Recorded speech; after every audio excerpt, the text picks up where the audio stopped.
That's right, baby.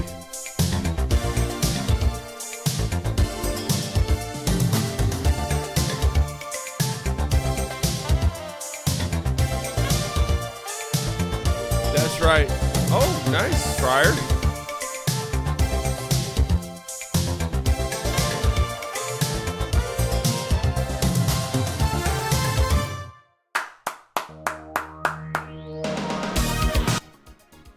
All right.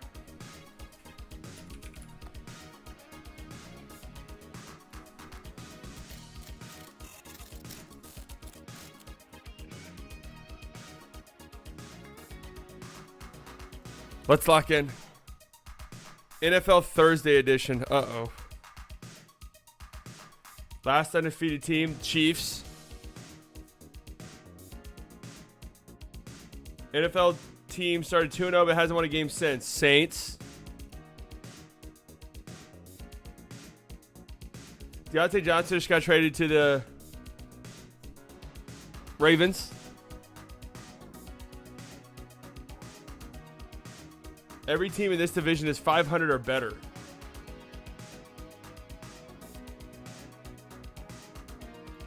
No!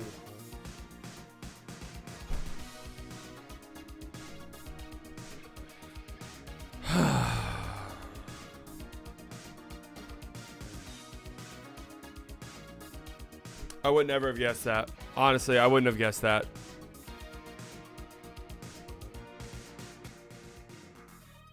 I didn't have that much time.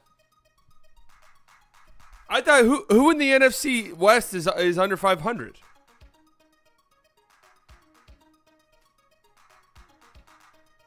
What was the division that it was? The NFC North? The Packers, the Lions, the Vikings. The Bears are over 500? Okay. I would not have guessed that. I would not have guessed that. Wow, shout out to the Bears.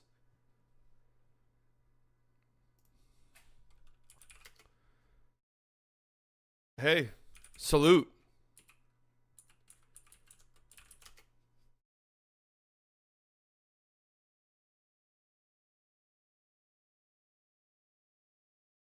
Ah, man. I really, really what it was, honestly, yesterday or the day before was a basketball or NBA themed one. That was my one. What was the one I missed? I don't even remember.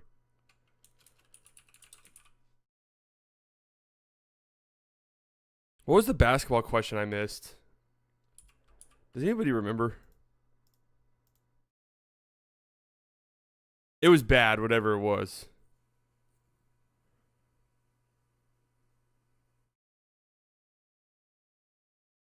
Oh, yeah, the Emirates Cup. The Emirates Cup. No, it wasn't yesterday. It was 2 days ago. That one was bad. I see. I knew I wasn't gonna make this one. I knew I wasn't. Once I saw the NFL. Let's see. The quarterback won 3 championships. Quarterback is the Cleveland Browns. I don't know. Otto Graham. All right. That's the only name I knew. How many Super Bowl winning teams was Drew Bledsoe on? You see where we're at. I don't. One. Okay. Who was the last NFL team to start a season 10-0? Didn't the Steelers do that? Weren't they like 11-0 or something that year? This quarterback led the NFL in passing touchdowns 4 straight seasons from 57 to 60. Are we shitting? Is that feels too early for Johnny Unitas? Oh my God. How many NFL quarterbacks have thrown for 50 plus touchdowns in a season?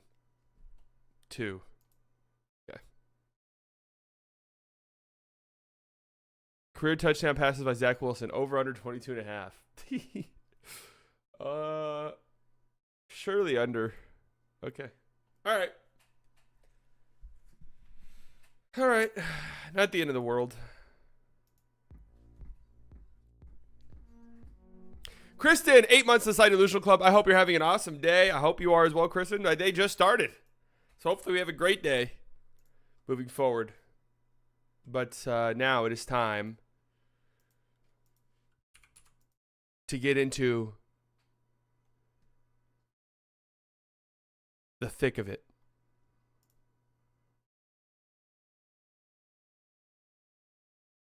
Now it is time to play the game. You guys like the title? I did that on purpose. The three biggest games of the night last night. I'm in the thick of it. Everybody knows.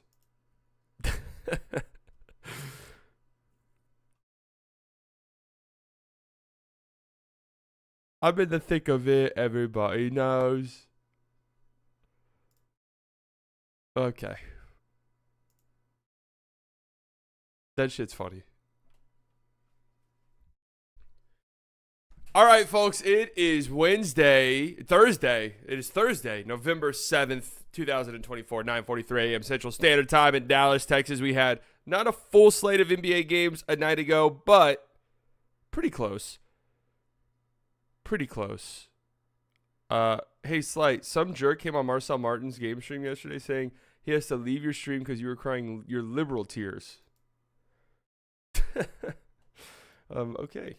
Good for that guy. All right, let's get into the slate of games last night. A busy slate of games. We had some pretty insane games. It's some games that I think, hey, could be pretty consequential. Some games that maybe we could take some stuff from. We had the Thunder get their first loss of the season. We had the Warriors march into Boston and beat the Celtics. We had the Mavs beating the Bulls. That's maybe the biggest game of the night. The Cavs are 9-0. Quite a bit to talk about. The Suns are 7-1. The Sixers are 1-6. Let's just dive right into it here. We're just going to go down the list. I watched bits and pieces of most of all of these games. I went back and I watched a couple of games this morning after I woke up. So we're locked and loaded. The Hornets beat the Pistons 108-107. You knew that this was going to be a League Pass classic the moment you saw this on the schedule, and it was immediately a League Pass classic. The Hornets improved to 3-5 on the season. The Pistons dropped to 3-6. This was an opportunity for the Pistons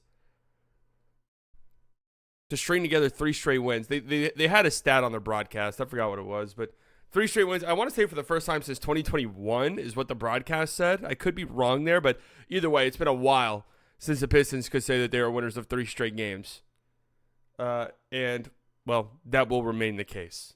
A loss for Detroit, 20-10-10 for Cade Cunningham, but 9 of 23 from the field. Just another pretty bad second half performance from Cade. And even though it was a triple-double, I did not think he played a good game of basketball last night, especially down the stretch. And that's something that's been frustrating in regard to Cade Cunningham so far this season. So just something to monitor. Jalen Duren got hurt in this game, only 8 minutes. So I believe with an ankle injury. So we'll see how bad that is moving forward. But it was a crazy ending to this game. Grant Williams missed a wide open 3. Ball was loose. Bodies were all over the floor. And Brandon Miller got a putback layup at the buzzer to walk it off. Was that the first true buzzer beater of the season so far? I think it was, right?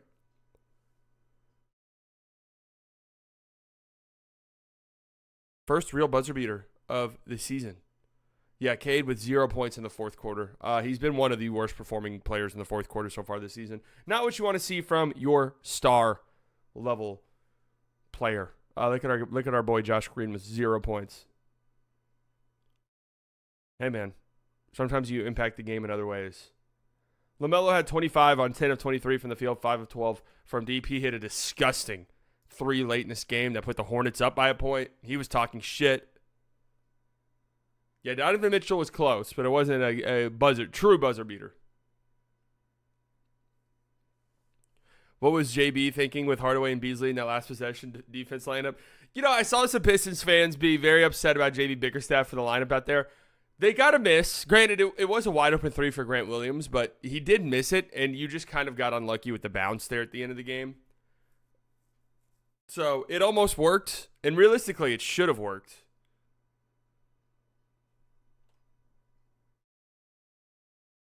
Sabonis was close as well, yes.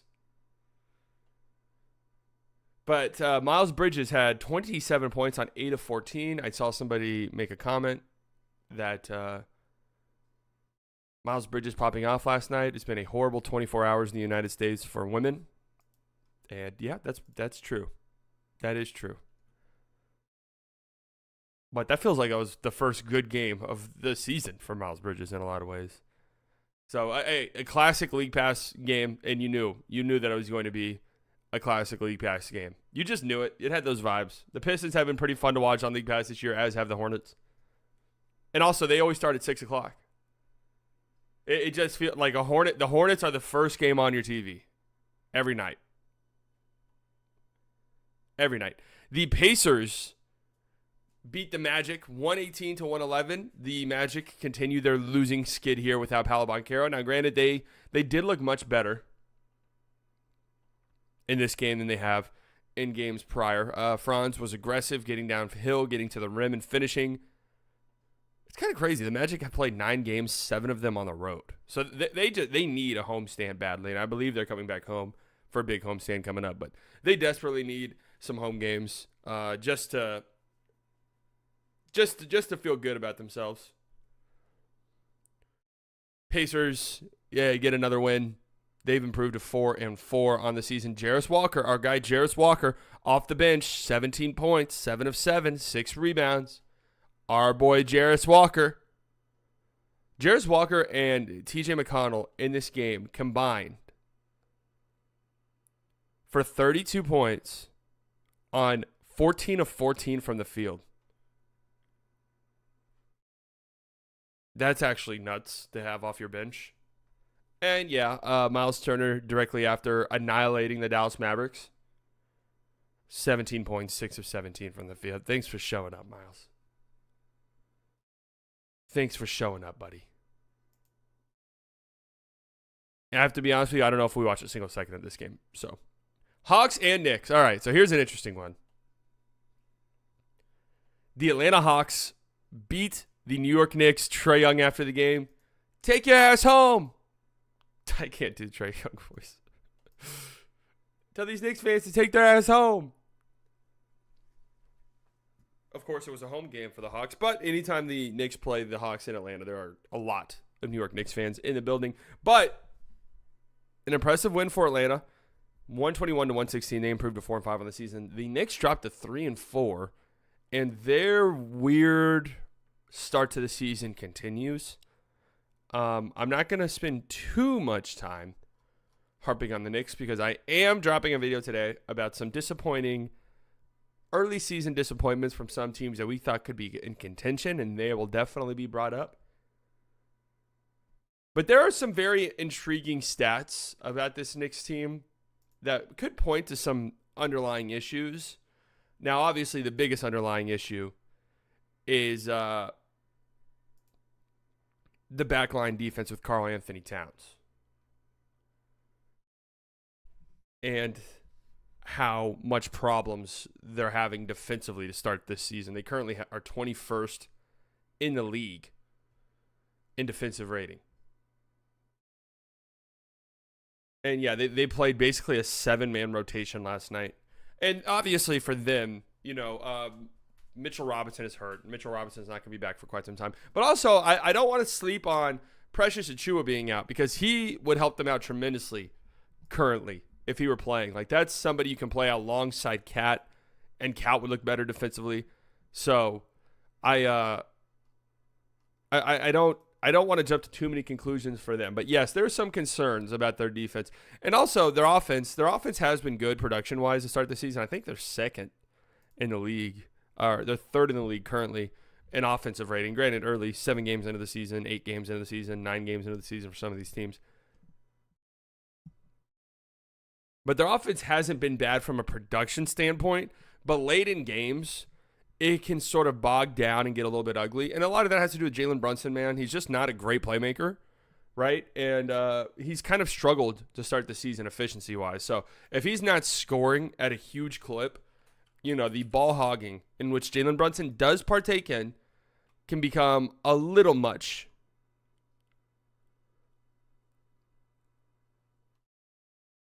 They're supposed to be equipped to guard wings as well, and they were getting worked by Zachary and Jalen Johnson all game. Yeah, Mikal Bridges has had an interesting start to this season. It's funny because his shot looks fine. So like the doom and glooming about his jump shot, funny enough, has not really been the problem for the Knicks. It is defensively he hasn't really been as advertised, and I don't know, is it a little bit of a concerning trend because his career has kind of been trending in that direction? We haven't seen him be like a great defensive player in quite some time, really since he was on the Suns, and the idea was, well, he was playing in Brooklyn where he was asked to be the number one option offensively, and that was messing with his defense. But now it looks like he should be locked in. And yeah, even OG at times, yeah. I think they will figure it out. We always talk about, and I don't want to go too deep into this because, again, I'm doing a video about this later today. But we always talk about teams, especially new teams that have just been thrown together, those teams needing some time offensively. We don't ever talk about defensively. Teams need some time to gel as well. And I think that's kind of what we're seeing here. Cat had 34 and 16. So he was popping off offensively in this game. But again, the defense is definitely a bit of a concern. But for the Hawks, a really impressive win, 23 and 10 from Trae Young. 10 assists, only 2 turnovers. That's been kind of a problem that has plagued both him individually and this Atlanta Hawks team to start this season, turning the ball over at a high clip. But they take care of business. They take care of the ball. Jalen Johnson was great in this game. 23 points, 15 rebounds, 7 assists. He was a plus 26. But how about Zachary Richichet? 33 points, 11 of 18 from the field, 6 of 10 from deep with 3 steals and 2 blocks as well. Looking very much like a number 1 overall draft pick. I mean, that's by far the best performance a rookie has had in the NBA so far this season. Edey had a really good game a couple of days ago, but he looks like a smoother MPJ. He looks good. Like, he does look good. And we were saying this when we were kind of going back and forth between this game last night, is Richichet's like looked good this season. Like, the process has been there, but a lot of the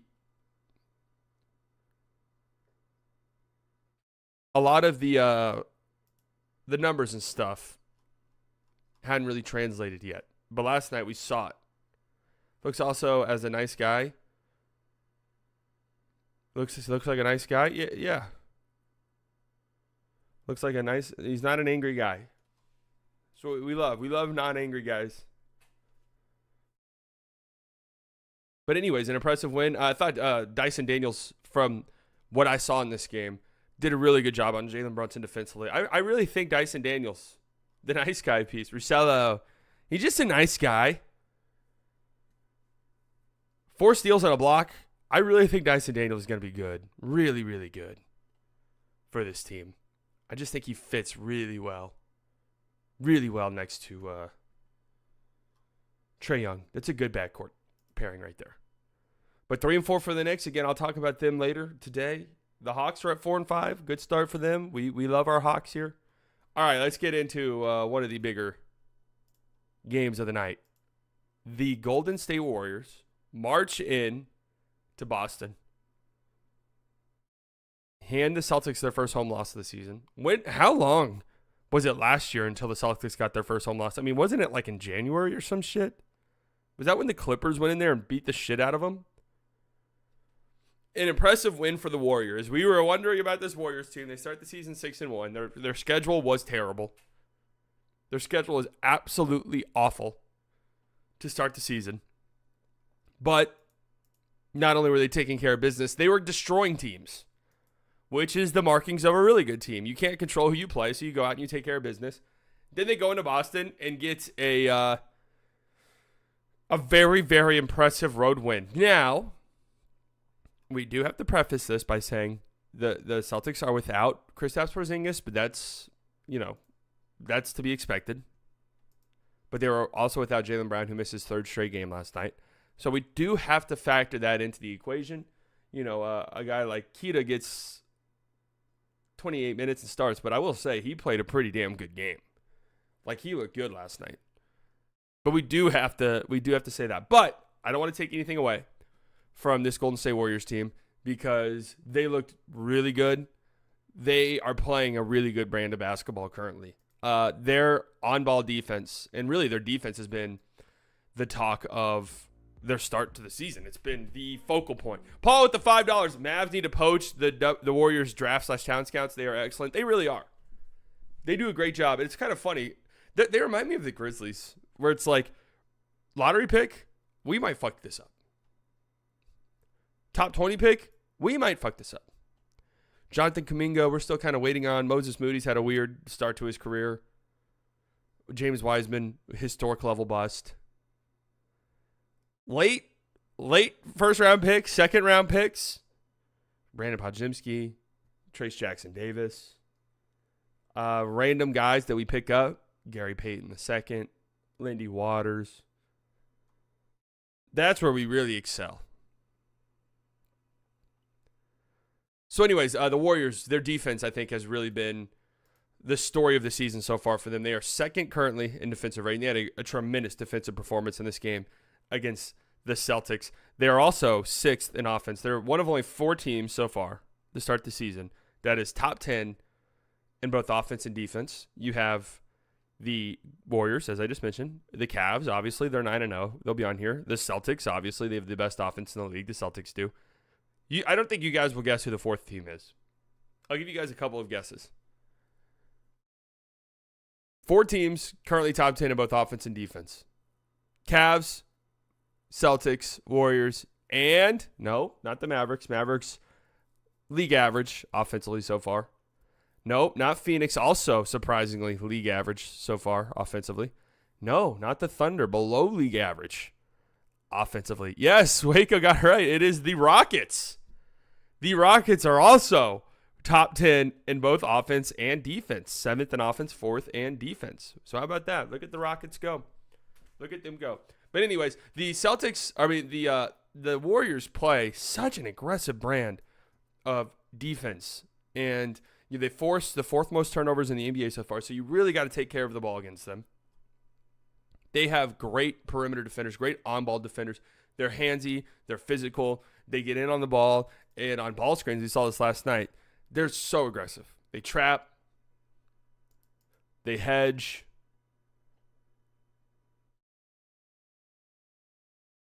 They play really, really good defense. And the Celtics only turned the ball over 12 times, which is pretty impressive because I think they had 8 first half turnovers. So they cleaned that up in the second half, to their credit. And in the second half, the Celtics scored 72 points. So they figured it out. The Celtics did offensively in the second half of this game. They were just being a little bit more aggressive. Anytime help came on Tatum or anytime that somebody got blitz on a ball screen, the first guy to touch the ball would just go up with it. And it definitely helped them. And Cato was really good. Yeah, he was really, really good. But the Warriors, they give up 72 points in the second half. They score 67. So when their offense needed to ramp up, it did. Steph Curry did Steph Curry things in this game. Was hitting crazy shots, had a crazy hot, finger roll that was in the air for 5 seconds. That went down. That was pretty much the dagger with 1:30 left in the game. Hit some crazy threes. Had 4 steals in this game, 9 assists. So kind of a vintage Steph Curry performance. And Buddy Hield, 16 points, 6 of 11, 4 of 7 from 3. Hit a huge dagger 3 at the end of the game that basically iced it for the Warriors. Jason Tatum, I don't know what he was doing, just caught sleeping. Caught sleeping on defense and somehow lost Buddy Hield, who's 50% from 3 to start this season on high volume. Don't want to leave him. Can't leave that guy open. Mistake there. Offensively, they're just clicking, man. They play that.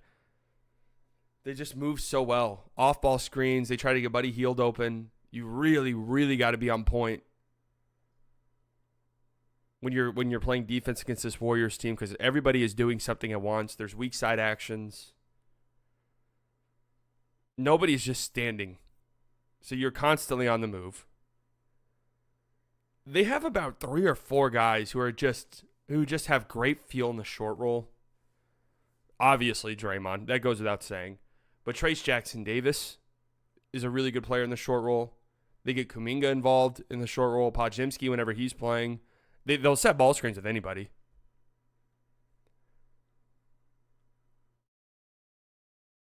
You have to be able to switch everything against them. They even punish switches, man. They'll slip screens, and that gets things going. They're a good basketball team. Are they? How real are they though? That's the ultimate question. Are they like 7-1? They're gonna win 72 games because that's what they're on pace to do currently. No, but you gotta take them a little bit more seriously now. There's definitely some stuff they're doing that's not sustainable. A lot of guys on their team are shooting at absurd clips, but they play a good brand of basketball. I'm also a little bit concerned because I feel like Gary Payton is like very important for what they want to do defensively.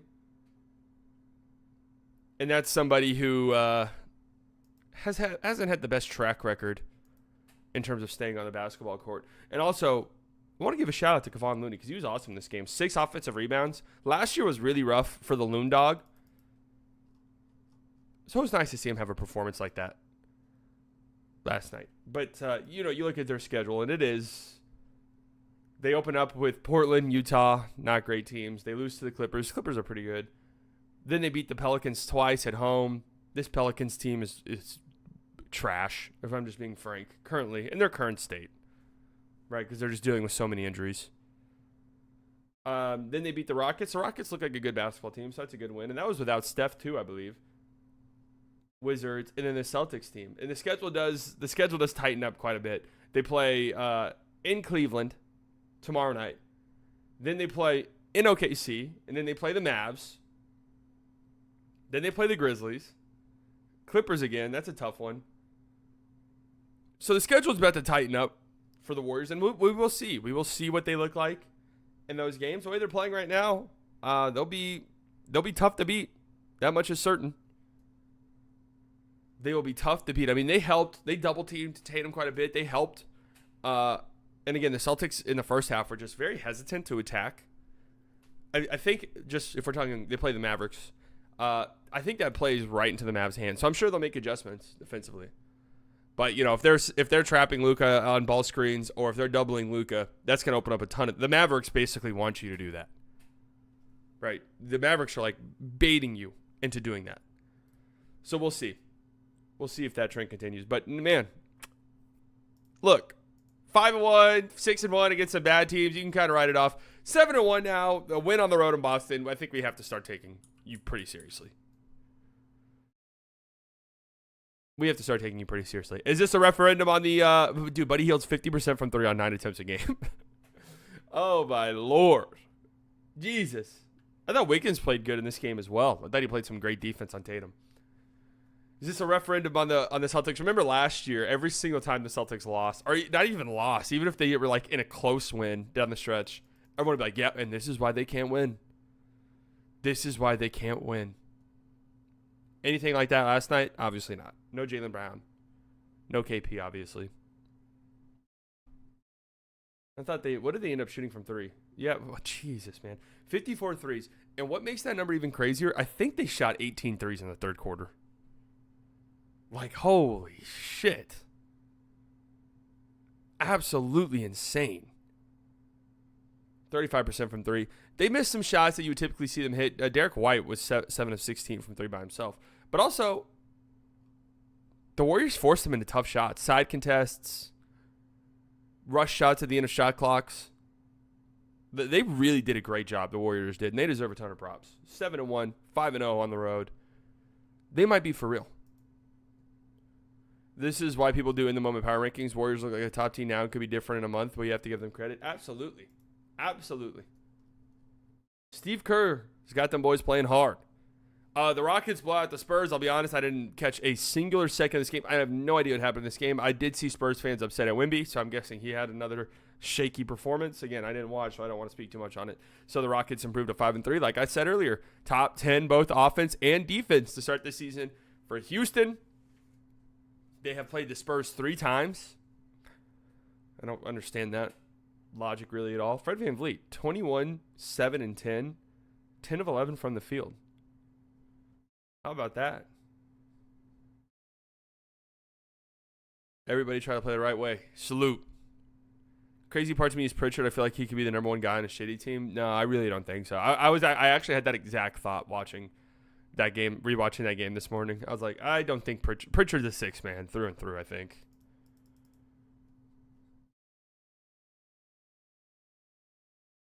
The Grizzlies beat the Lakers 131 to 114. LeBron James and Ja Morant getting into it last night.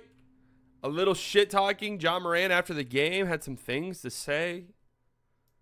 Didn't like the way that the Lakers were almost mocking them last season when Ja Morant was in street clothes.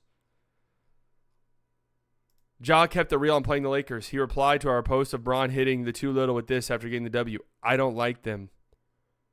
Wait, is this a real fucking tweet?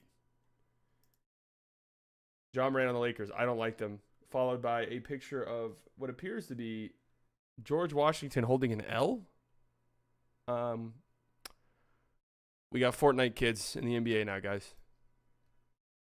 Fortnite kids are running the NBA. Unbelievable. Dude, the word is that Pop is very sick, like not good at all. Yeah, I'm wondering if we're going to get updates on that. But yes, it doesn't sound good.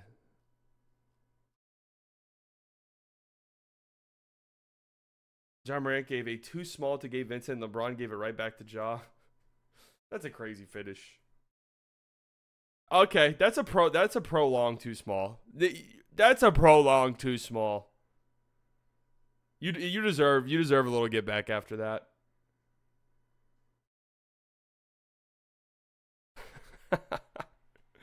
Oh, LeBron's so funny. Ja Morant had some thoughts on the LeBron interaction and separately Lakers snipe. Top dog in our league. You take out the top dog. Who else you fear? I don't like them. They knocked me out the playoffs. Who's the top dog in the league? The Lakers?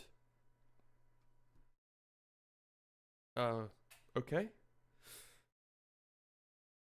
Disagree. The Lakers are now 4-4. They started 3-0 to start the season.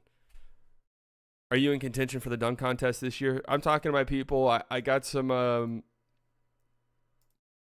working with some people. Vince Carter. Some of those professional dunkers. We're putting together a routine. The Lakers are now 1-4 since their 3-0 start to the season. LeBron had 39 last night. No Anthony Davis in this game. But defensively, the Lakers are abysmal, and I don't really see that changing much. They are old. They look slow at times. In transition, they are, if not the worst transition defense, they are absolutely one of the worst. And I don't know if I see that changing. JJ just was pretty open about D'Angelo Russell, who only played 22 minutes in this game, got benched. JJ Redick after the game just straight up said, he got benched. The attention to detail wasn't there. The effort level wasn't there. I'm paraphrasing, of course, but that was pretty much it for D'Angelo Russell. And he got benched. They don't have a single good perimeter defender outside of Vando, who plays 2 games every year. Yeah, that's pretty much it. You look at the roster, LeBron, at times can still kind of tap in to some good defense, but it's very far and few between now at this point. And he's a culprit for their transition defense not being good. Right? He's 40 years old, man. Jackson Hayes, need I say more? D'Lo, need I say more? Austin Reeves can be an okay defender. I think he's a better defender in a team setting. With Dalton Connect, defense was not his strong suit coming out of college. Cam Reddish can be okay defensively sometimes, but I don't really like Cam Reddish as a player. Gabe Vincent's too small, as Ja Morant told us. So, can't start 2 white guys and have good D. The Thunder could start 2 white guys and have good D if they wanted to. The Thunder could start 3 white guys. Caruso, Chet, and Hartenstein.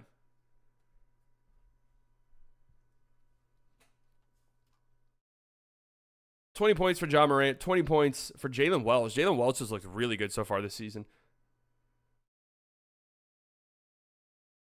20 points for Jaren Jackson Jr. Hartenstein is black. Oh, okay. Okay, honest to God, I did not know that. There you go. My bad. Morant has not been good. He's had his moments. He's still working his way back into the flow of things. What is the Grizzlies' ceiling? I think 6th seed, if I'm being honest with you. I just think with a lot of their rotation issues and stuff and guys being injured, I think they'll lose enough games that they'll probably be fighting to stay out of the play-in tournament. There's nothing really too wrong with that, though. Like, the West is a fucking bloodbath. Like, if we just take a quick peek at the standings, not that anybody needed to tell you this because this is how it always is, but if we take a quick peek at the standings, currently in the Eastern Conference, a.k.a. daycare, a.k.a. the playground, a.k.a. kindergarten, the Indiana Pacers are the 3rd seed currently, who had 4-4 with a -2 point differential. If we head over to the Western Conference, we have 3 teams that are currently 7-1.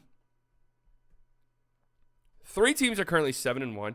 You then have 4 teams that are currently 5-3, and the Lakers are 4-4. The Clippers are currently the 11th seed at 4-4, and as I just mentioned, the Indiana Pacers over in Weenie Hut Jr. The Indiana Pacers are 4-4 and currently the 3 seed. Now, of course, in the East, a lot of that is skewed by the Bucks and the Sixers combining for 2 wins to start the season. But, man, it's the same fucking thing every year. And then they always try to gaslight you into being like, the East actually might be better now. No. Wasn't it last year they were trying to gaslight us into thinking that? I still think the Celtics are the best team in the league. But, yeah. Hilarious. Speaking of the Eastern Conference, the Cleveland Cavaliers 9-0, their best start in franchise history. The Cleveland Cavaliers 131-122 over the New Orleans Pelicans. The Pelicans now 3-6 on the season. We'll talk about them later in this podcast, but also in a video later today. Jared Allen continues his incredible start to the season. 16 points, 14 rebounds for him in this game. DG the PG had 9 assists. Donovan Mitchell, 29 points. Karis LeVert off the bench played really well, 16 points. They shot 48% from 3. Just could not miss. But I want to give the Pels some credit here. They played a good competitive basketball game in this one. And they're just Brandon Boston Jr., 38 minutes, man. James Robinson Earl, 26 minutes off the bench. They are just kind of patiently waiting for some guys to come back. And we won't really know that much about him. 48% from 3 last night. Granted, only 27 shots. That is a concern. That's a problem for this Pelicans team, is that they play just this archaic brand of basketball offensively. And then you get into a shootout like this where, hey, we're shooting 48% from 3. We should win this game, right? But the other team is shooting almost 10 more threes than you, and they're shooting the same percentage. Do the math, right? So we'll see how it all pans out. 28 free throws for the Pelicans in this one as well. But they're without DeJounte Murray. They're without TJ McCollum. They're without Herb Jones. They're without Trey Murphy. It's just kind of insane right now. A lot of people thought that those 4 should have been the starting 5. So, yeah, credit to the Pels. Salute for fighting hard in this one. But they are 3-6. And my concern level's fairly high for them. Just, are the Cavs for real? Yeah. What does for real mean for the Cavs? Are they the best team in the Eastern Conference? No, I don't think so, honestly. I think the Celtics are still ultimately going to be better than them. But the Cavs are, I think I'd feel comfortable putting the Cavs in a contending tier. For sure. They're the second best team in the East as of today. Yeah, and I don't think that's really close currently from what we've seen from like the Knicks and then obviously the Sixers and Bucks. The best team the Cavs have played is the Lakers as well. Well, they played the Bucks twice. Are we just calling the Bucks shit? The Bucks have had a slow start to the season, but Yeah, the Cavs schedule, the Raptors, the Pistons, the Wizards, they have beat the Knicks in Madison Square Garden. That was a kind of a nice win. Lakers, Orlando, and I think this was before Paolo got hurt. I want to say. I could be wrong. The Magic with Paolo is a completely different beast versus the Magic without him. Oh, this was after Paolo got hurt. Okay, never mind. And then 2 wins against the Bucks. Haven't beaten any over 500 teams. Early in the season, you can't really look at it like that just because it is so early. Talent-wise, they've beaten some pretty good teams.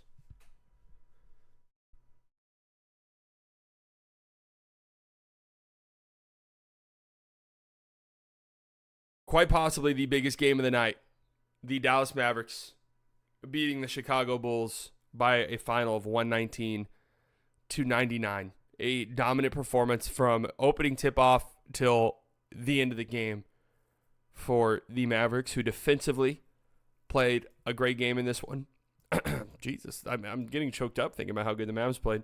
They have the third best defensive rating in the NBA currently, trailing only the Oklahoma City Thunder and the Golden State Warriors. So a great start to the season defensively. The whole nation was watching this game. That is true. That's true. I think I saw a tweet that the ratings for this game were through the roof. I think they had 78 million viewers at one point in this game. So a ton of people tuned into this one. And for good reason, man. You know, you see this Mavericks team when they're clicking, how fun they can be. They're 5-3 now in the season.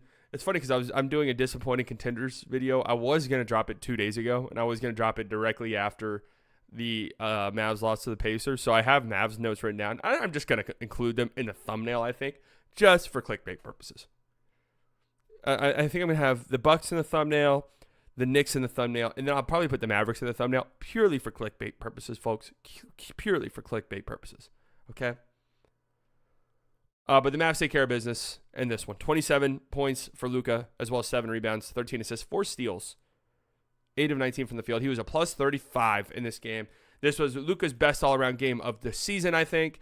Luka was in his playmaking bag from the beginning of this game.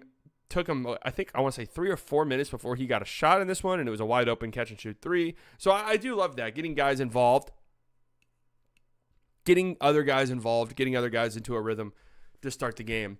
And I think it's a big reason why the Mavericks looked as good as they did. Now, granted, they were playing the Chicago Bulls, who aren't very good. We're without Zach LaVine. They do play a brand of basketball that could give the Mavericks some trouble. They want to space the floor. I say want because they want to play a 5-out offense, but sometimes some of the guys they have on the court just straight up can't shoot, so it doesn't really function as a 5-out offense. And basically, the Mavs were damn near playing a zone last night because of how badly Gafford was sagging off of guys like Ayo Dosunmu and Josh Giddey. Ayo was 2 of 10 from 3 in this one and a minus 31. So that tells you all you need to know, really, about that one. But they space the floor. They play with a ton of pace. I don't think a team in the league plays faster than the Chicago Bulls team to start the season. They bombed threes. They got up 42 threes last night. So this Bulls team, while I don't think they're great, they're going to fuck around and beat teams they probably shouldn't beat, win games that they maybe shouldn't win because of how they play. We've seen that already, right? We've seen them make like crazy comebacks against the Grizzlies so far this season. They've made a couple 20-point comebacks already this season. So, you know, I don't want to poo-poo this win too much for the Mavs, but the Bulls aren't really a good team. And they're supposed to take care of business. And they did. The Mavericks were without P.J. Washington, without Derek Lively in this game. Obviously, they've been without Maxi Kleber and Dante Exum for the vast majority of the season. Dante Exum the entirety of the season. So that's not too surprising. But they did good. P.J. Washington's out with a knee sprain. I don't know the severity of that. They're so fucking coy with their injuries, the Mavs are, as an organization. It's kind of annoying. You also have to be pretty bad to make multiple 20-point comebacks already for the Bulls. Yeah, they're not a very good team. They would have lost with PJ? No. They need his defense. But the Mavs defense was great. If the Mavs play a team like this where they can park Gafford under the basket basically and not pay the price. They're a great looking defense. Absolutely. Great looking defense. Rock Fist with the $4.99. Big fan slightly. Thank you. Does Omax need to play more in G League or does he just need more time at the NBA level? He needs a lot. I don't know. Probably maybe some more G League time. What is it? Year 2 for Omax? Yeah, probably some more G League time. I just don't think he's ready. He needs a miracle. I don't think he's ready currently to really contribute to a team that wants to win at the highest level. You know, that's sort of where I'm at with him, I guess I should say. Well, yeah, this is my favorite Luka game of the season. I love when he gets in his playmaking bag, and a team like this Bulls team is perfect for it. A slow-footed center in Vucevic that allows the lob game to be there. Sending help to Luka allows him to find open teammates. So Luka played great, plus 35. That's great for the advanced metrics. We're really gonna need this one at the end of the season, folks, when we're putting together a Luka Doncic MVP campaign. I'm spilling water all over the place. The rest of the guys for the Mavs, 17 points for Kyrie. What did he have in the first quarter? 15? 15 points in the first quarter for Kyrie Irving, and then he, I believe, took 4 shots the remainder of the game. That's what Kyrie does. He fills out the game. He feels what his team needs him to do. He does it, and that's that. So shout out to Kyrie. Kyrie's just trying to make the team happy. Absolutely. And that's what the Mavs needs. The Mavs needed a quick start in this game. They needed to just put this team away early, and they did that. And Kyrie felt that and had a good game. Gafford, I thought, played great. 17 points, 7 rebounds. Najee Marshall started in this game in place of P.J. Washington. 21 minutes for him, 8 points, 2 assists, 2 steals, some hilarious Najee Marshall moments. Almost had the play of the season where Luka gets a steal. Then in transition, nutmegs Josh Giddey, gets up the court, and then tries to throw a crazy lob pass to Najee Marshall. But unfortunately, Najee Marshall he ain't Derrick Jones Jr., man. He ain't Derrick Jones Jr. Mavs TV needs to take a new picture of Kyrie for the commercial breaks. He looks old as fuck in those pictures. Actually, Uncle Drew. I mean, that's just how Kyrie looks right now. His hair looks a little disheveled, too. That's part of it. It makes him look older and wiser.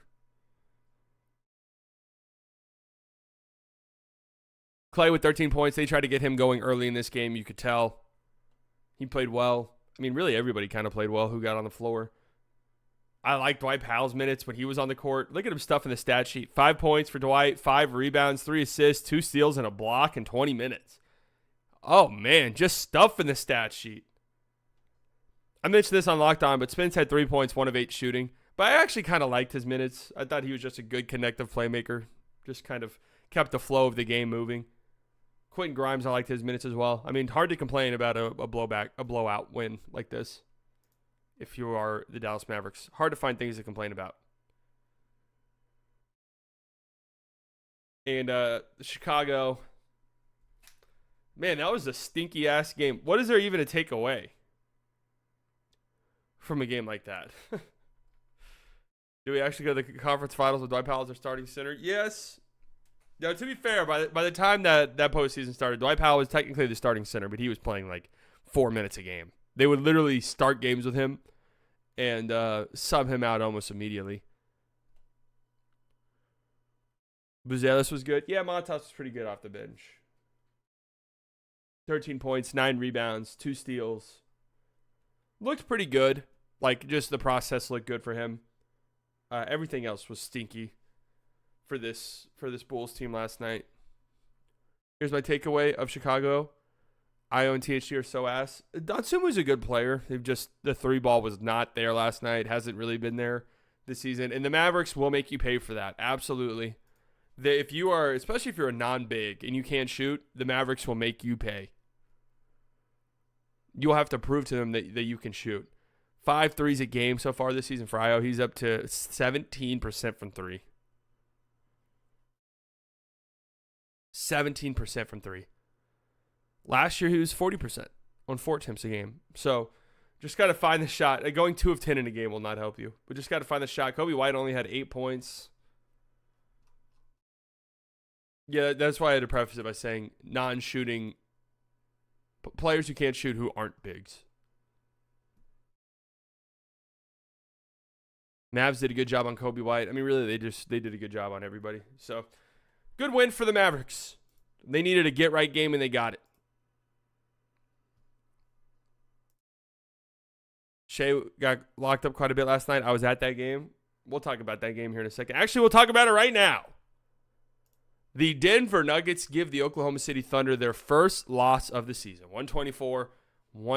The Nuggets, at their start of the season, 0-2, 5-1 in their last 6 games. And this was the first one, I feel like. You could sense it for this Nuggets team if you've been watching, right? Yeah, it did suck. Even in their wins, overtime wins against the Nets, overtime win against the Raptors, close to the wire win against the Raptors, like wins where you're just like, okay, if we want to be a championship contending team, we probably should be blowing these teams out or winning a little bit more comfortably than this. But if you watch the games, you could start to see some things sort of tick up a little bit, right? You could start to see some things trend more towards a positive direction with how some of their guys off the bench are playing, how Christian Brown has been playing to start this season, Russell Westbrook's minutes and how he's been playing to start this season, Julian Strawther, Hunter Tyson, and what he's done defensively to start this season.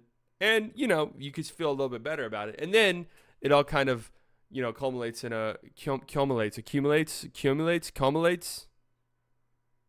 No Maria Gordon, by the way. Yeah, and that makes it a little bit more impressive for this Nuggets team. No Aaron Gordon, what's the timeline with him? He's gonna miss. Culminates. He's gonna miss a handful of games, right? Is what it sounds like. 2 to 3 weeks. Yeah, that one hurts. That one definitely stings. So yeah, the Nuggets dealing with some injuries. 2 very key rotation players. Aaron Gordon, who's very important for them, and Jamal Murray, who's missed, his second or third game in a row that Jamal Murray has missed. And you still win against the Oklahoma City Thunder. Jokic was phenomenal last night. Jokic has been the best player in the league to start this season. 23 points, 20 rebounds, 16 assists, 9 of 20 from the field. He's been great to start this season, and he was phenomenal last night. Russell Westbrook, 29 points, 10 of 15. He was a minus 14. Does that mean anything? I really don't think so in a one-game thing. I think Russ has played really well so far to start this season, honestly. I think defensively he's given them some effort that they've desperately needed. He plays with some pace that I think they need from time to time. And sure, his fit can be a little bit wonky. And he's going to have moments that look pretty rough. But I think he's played pretty well so far. And I think he deserves a lot of credit for how he's played. Christian Brown really is, in a lot of ways, the story of this season. The first 8 games of the season for the Nuggets is Christian Brown. 24 points last night, 7 of 14, 4 of 8 from 3, knocking down threes. He's been so good.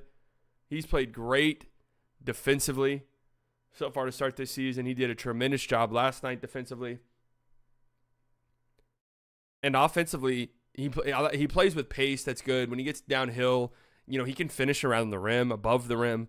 And it's really about the 3 ball. And he went 4 of 8 from 3 last night. Like, he does all of the other things so well. He's fit into that starting 5 like a glove.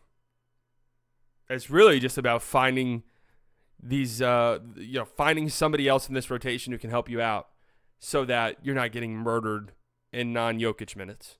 Julian Strawther, 9 points last night, 6 assists. I thought he played pretty well. Yeah, the Christian Brown poster on Gobert was just nuts. That was a crazy-ass dunk. If they hold on and win that game against the Timberwolves, they're 6-2. It is kind of crazy how up in arms we were about the Nuggets. And they could very easily be 6-2. But also they could also be, 4-5. or 4 and I'm bad at math. 4-4, or even 3-5. I mean, both of those overtime wins that they had, they were very lucky to win. Just a weird start to the season for the Nuggets. Peyton Watson had a crazy play to close out the game where he smoked 2 free throws, which gave the Thunder a chance to either tie or win the game. But he then made a incredible defensive stand at the end of the game on Shai Gilgeous-Alexander, who I guess let's talk about him. The Thunder, 7-1, their first loss of the season. Now, we're sort of monitoring this. I've been monitoring this. Their defense has been otherworldly. And last night, the Nuggets got to them a little bit. 42% from 3 for the Nuggets. They were knocking down shots. You got to give them props. You know, Russ goes 3-4 from 3 against you. It's going to be one of those nights. But one thing I'm monitoring is they are 17th currently in offensive rating, and they scored 122 points last night. That's perfectly fine. But their offense hasn't been as great. It has not been as great as I think some of us were anticipating. I mean, they only had a 111 offensive rating last night, which is actually bad. That's a bad number. They go 16 of 40 from 3, 40% from 3. What I think I don't like currently, and I don't know if this is some early season stuff. They're trying to feel some stuff out. They're trying to, sort of change some things. So early in season, you overcompensate, and then you sort of adjust as the season goes on. But Shai, who 28 points, 10 of 19, did have 8 turnovers. I don't like the way Shai's played offensively so far. I really don't. I don't. They're trying to get him some more threes. They're trying to increase that volume. And it has, in turn, led to way less mid-range attempts, where he's shooting like 60% to start this season on mid-range jumpers. But he's shooting way less of them. He's getting to the rim less. And his finishing numbers around the rim are much worse to start the season than they were last year. I don't know if that's a sign of things to come, or again, if this is just a early season, hey, let's just see if Shai can shoot 40% from 3 on 7 attempts this year. But we shall see. I'm not concerned or anything like that. Chet had a rough one from the field, 5 of 14, 15 points. Jada played well, 29 points, 11 of 20 from the field. Damn near had a triple-double, 10 rebounds, 9 assists. Jada had a really good game last night, probably his best game of the season. I want to talk about Jada really quickly here, though. We're just talking about the Thunder, because usually when we talk about the Thunder on here, we're like, well, the Thunder blew this team out. It's time to move on. So a Thunder loss gives us a chance to sort of dive a little bit deeper into some of this stuff. J-Tub, yeah, people in my chat last night were calling him J-Tubs. That's not what I said. That's what people in my chat said. But I'm noticing something here, is that the lineups where Shai's off the court and J-Dub is on the court, they really, really struggle. A 103 offensive rating with those groups. And, that's like a J-Dub with some bench guys lineup. They like to stagger the lineups like that. I think part of that probably has to do with Caruso being terrible offensively so far to start this season. And that's something to monitor. Like, Jalen Williams, Alex Caruso on the court together. 88 minutes so far this season. They have a minus net rating, a negative net rating, which doesn't make a lot of sense to me. But it is true. Now, I'm interested, if we're just doing these numbers, how many of those minutes are J-Dub and Caruso by themselves with no Shai? 56 minutes in that group. Okay, this is what I expected. 56 minutes, again, super small sample size. But a minus 11 net rating with a 96 offensive rating.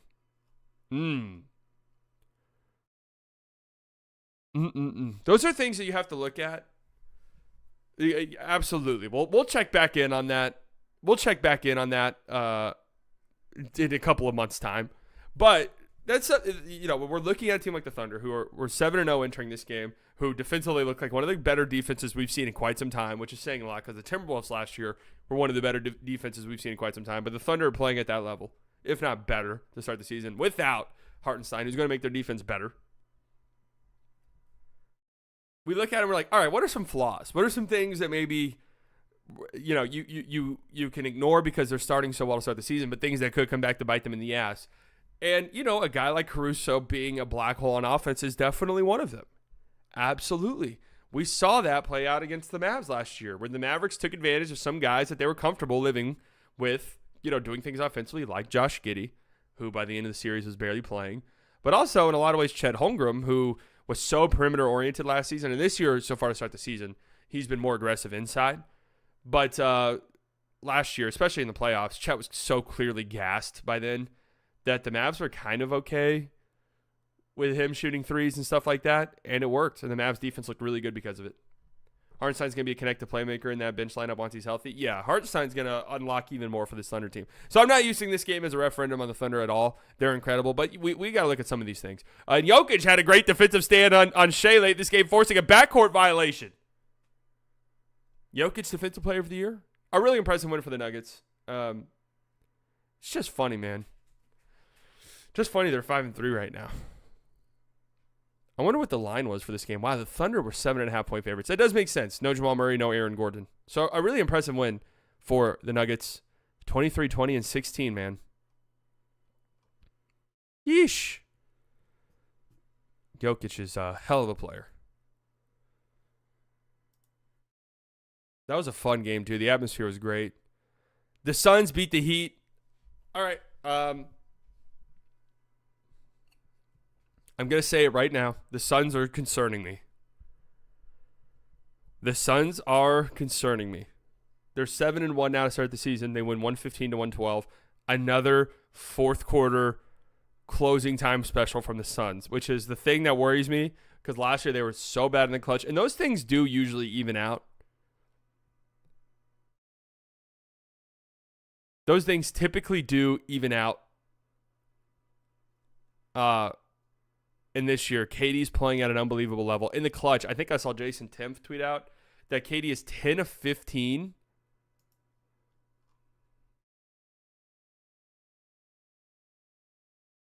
10 of 15 on jumpers in the clutch. No, I mean, I think you got to be a little bit worried about the Suns. Yes, I did see the final possession of this game. The Heat are a mess. The Heat are a mess. I mean, to be fair, though, this is great job by the Suns. Great job. Jimmy Butler, you wanted to. I know instinctively. I mean, look at Bradley Beal. Instinctively, you want to switch there and play defense. But in a 3-point game, there's no reason to guard a layup. Just a terrible, terrible possession right there. They tried to use Jimmy as like this decoy. All right, Jimmy, catch the ball, drive, collapse the defense, kick out to somebody. And the Suns, credit to them. You have steroid Grayson Allen staying home, KD, Bradley Beal. Great job. Yeah, the Heat have been terrible down the stretch in games. And this is kind of what the Suns have done in a lot of their games where they don't look that great for the first 3 quarters, and then they just turn it on in the fourth. Then when the fourth quarter comes around, then it's go time. I feel like Tyus Jones' thing is overrated. We're better with him off the floor. We should replace him with Dunn or Royce in the starting lineup. No, I think in the grand scheme of things, and I think just over the course of a season, anything to take pressure off of guys like KD and Booker will help you out tremendously, especially KD, who, God, a lot is being asked of him to start this season, and that does concern me just for his durability.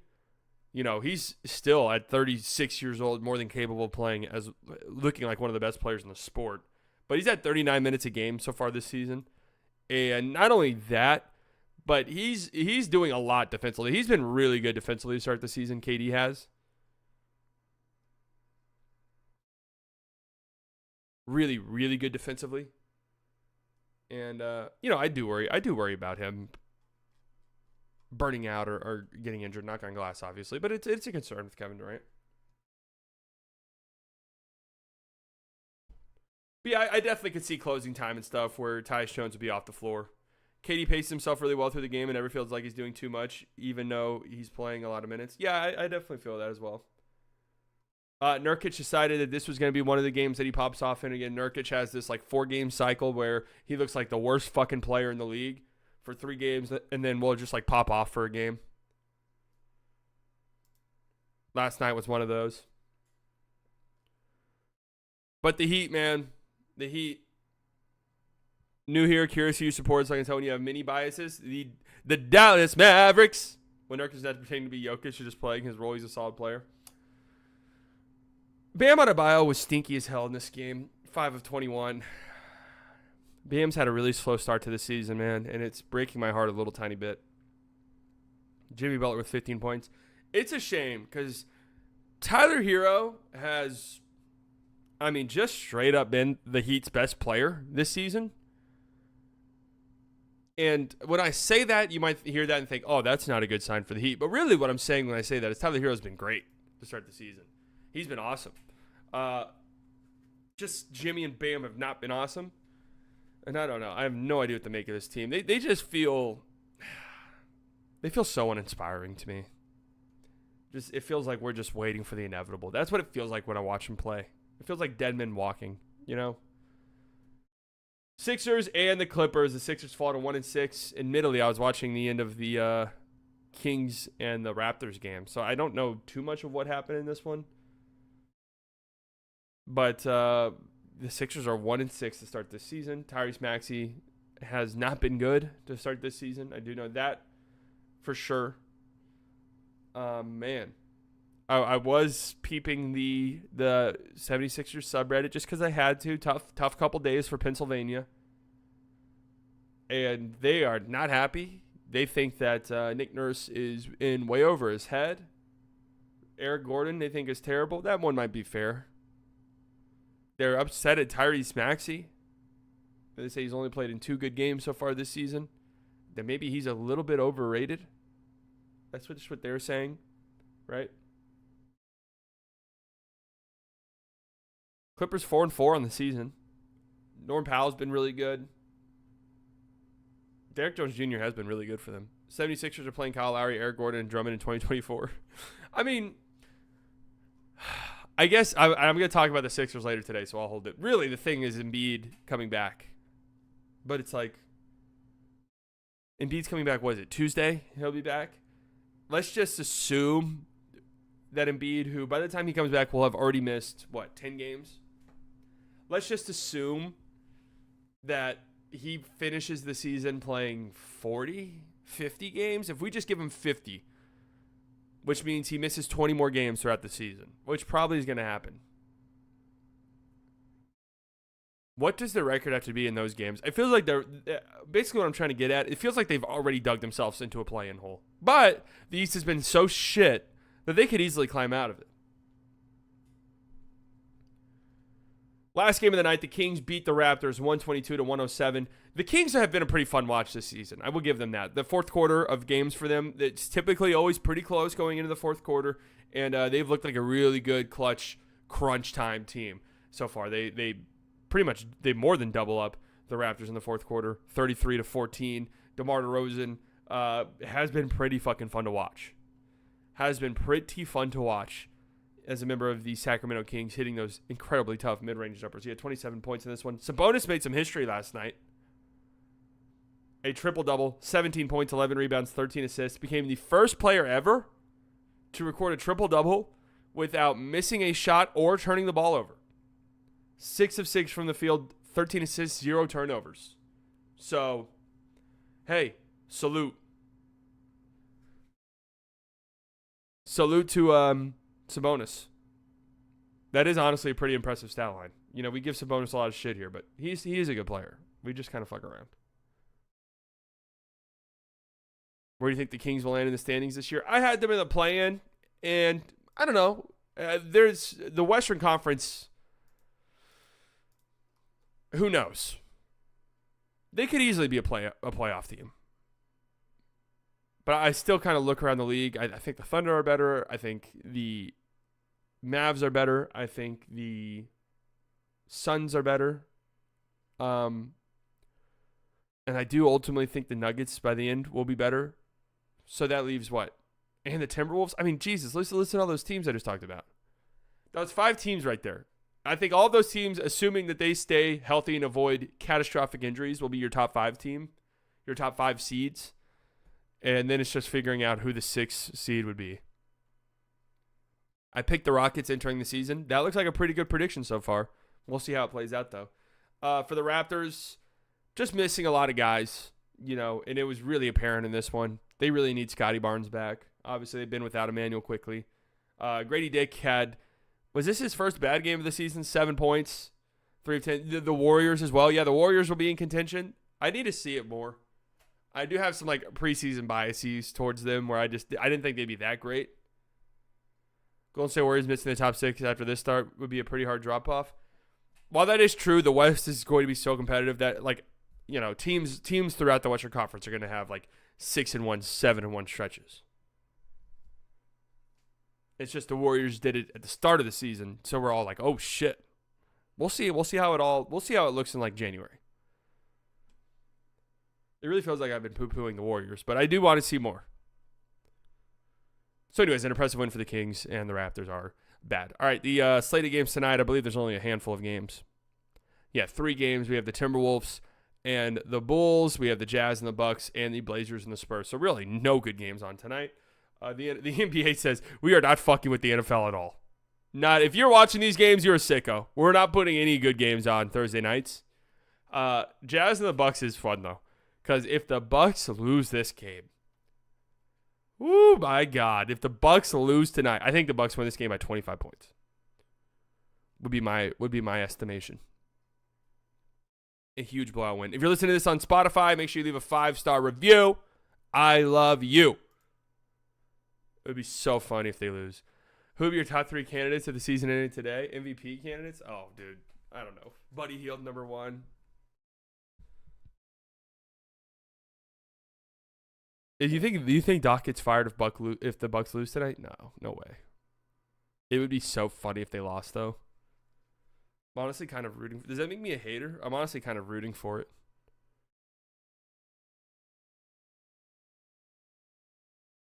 And I don't really care.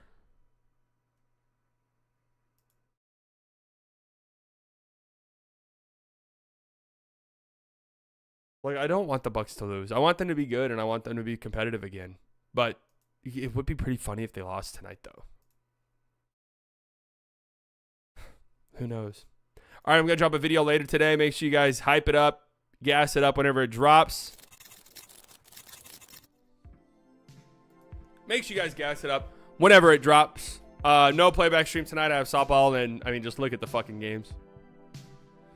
Just look at the games. We'll be back on playback tomorrow. I guess we'll do slightly early tomorrow morning. We'll have to figure out some stuff to talk about. Unless these 3 games tonight are the 3 best games in the history of the sport.